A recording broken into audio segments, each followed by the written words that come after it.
Hi, welcome to Mahanagar. నేను మీ మనోజ్.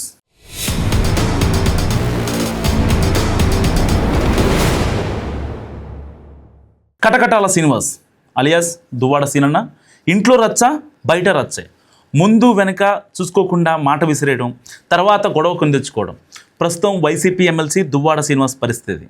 మొన్నటిదాకా కొంపలో కుంపటి పెట్టుకొని దివ్యల మాధురితో లివింగ్ రిలేషన్లో ఉంటున్నారు. సో ఇప్పుడేమో పొలిటికల్ గెస్ట్ వచ్చినట్టు మాట్లాడుతున్నారు. తన దూకుడుతో పొలిటికల్ మైలేజ్ సొంతం చేసుకున్న దువ్వాడ నోటికి సెక్షన్తోనే చెక్ పెట్టే ప్రయత్నం జరుగుతుందన్నది మాటలు వినిపిస్తున్నాయి స్థానికంగా. సో సినీ నటుడు పోసాని తర్వాత వంతు ఎమ్మెల్సీ దువ్వాడేనా అని కూడా గుసగుసలాడుకుంటున్నారు చాలామంది. సో కొంతకాలంగా కుటుంబ వ్యవహారాలతో వైరల్ అవుతున్న దువ్వాడ శ్రీనివాస్, ఆయన సన్నిహితురాలు మాధురి సోషల్ మీడియాలో చెలరేగిపోయారన్న అభిప్రాయం కూడా చాలామందిలో ఉంది. ఈ క్రమంలో తాజా అసెంబ్లీ సమావేశాల్లో పాల్గొంటున్న దువ్వాడ తాను పెద్దల సభ సభ్యుడినన్న స్థాయి మర్చిపోయి డిప్యూటీ సీఎం పవన్ కళ్యాణ్పై నిరాధార ఆరోపణలు చేశారన్నది జన సైనికుల వాదన. గతంలో చెప్పుతో కొడతా అంటూ దువ్వాడ మాట్లాడటం, దానికి సంబంధించిన ఫిర్యాదు చేయడం లాంటివి ఒకవైపు నడుస్తుండగానే తాజాగా పవన్ కళ్యాణ్ మీద వ్యాఖ్యలతో మరోసారి వివాదం క్రియేట్ చేశారు దువ్వాడ శ్రీనివాస్. అసలు పవన్ కళ్యాణ్ మీదకి ఒంటి కాలిపై లేస్తుంటారు దువ్వాడ. దానికి జనసేన కూడా ఘాటుగానే రియాక్ట్ అవుతూ ఉంటుంది.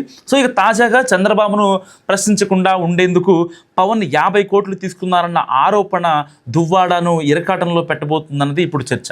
సో దానికి సంబంధించి ఎమ్మెల్సీ మీద చర్యలు తీసుకోవాలంటూ రాష్ట్ర వ్యాప్తంగా ఫిర్యాదులు చేస్తున్నారు జన సైనికులు. సో డిప్యూటీ సీఎం మీద నిరాధార ఆరోపణలు చేసిన ఎమ్మెల్సీ మీద కఠిన చర్యలు తీసుకోవాలంటూ కూడా పలు సెక్షన్లలో కేసులు బుక్ అవుతున్నాయి చాలా చోట్ల. సో దువ్వాడపై ఇప్పటికే గుడివాడ, మచిలీపట్నం, పామర్రు, పెడన, తిరువూరు, కొవ్వూరు, అమలాపురం, అవనిగడ్డ పోలీస్ స్టేషన్లో ఫిర్యాదులు చేశారు జన సైనికులు. మరోవైపు దువ్వాడకు వ్యతిరేకంగా జనసేన శ్రేణులు నిరసన కార్యక్రమాలు నిర్వహిస్తున్నారు.